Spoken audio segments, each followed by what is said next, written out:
one of the things that I think has made us so successful with our strategies is kind of the counterintuitive way we go about things. And that is oftentimes, especially when folks are getting started, they're like, well, here's this deal. Now, how do I fund it? What do I offer to the investors? What do I, like they're presenting this neat package and they want to present it like a syndication. And Hmm. there's nothing wrong with that, except that when you're small and agile, you have the opportunity to win business in what I think is a better way for our strategy. And that is, we always analyze the deals pretending that we're going to buy them all cash, even though we know we don't have the ability to do that.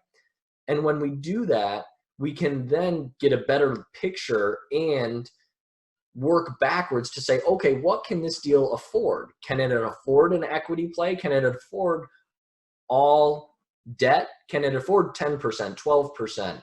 Can it afford interest only or fully amortizing? And we figure out what the deal can afford first.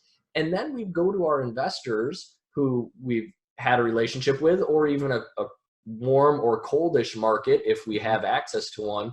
And we try to serve their investment objectives and their risk tolerances. So I don't bring them a deal and say, hey, do you want to do this? I say, hey, I've got this deal. In a perfect world, if you were to invest in it, how would you structure it? I want to help them meet their investment objectives, not force them to fit my mold. Hmm. And of Hmm. course, I'm not going to, whatever they say, just take it and do it if the deal can't afford it. But if we can create a win-win, I want them, like, I approach it as I'm solving their problem. They have money they want to put to work, Yeah.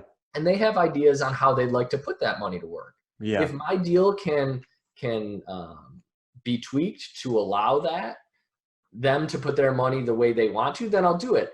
If I can't, then I'll say, well, I wish I could do it that way. I can't, but is this close enough? And we'll have that back and forth. Hmm.